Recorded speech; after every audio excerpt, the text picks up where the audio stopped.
Protests against the government's severe COVID restrictions spread to major cities across China over the weekend, reaching Beijing as well as here in Shanghai.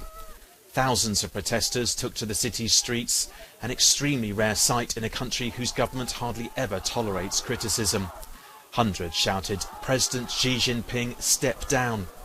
The boiling over of public anger was sparked after at least 10 people died in a fire in an apartment block in the city of Urumqi in the northwest.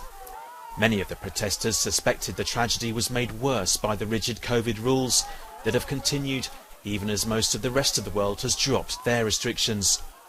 Meanwhile, videos on social media that managed to evade China's censors suggested that protesters clashed with police in Nanjing in the east, Guangzhou in the south, Beijing and at least 5 other cities.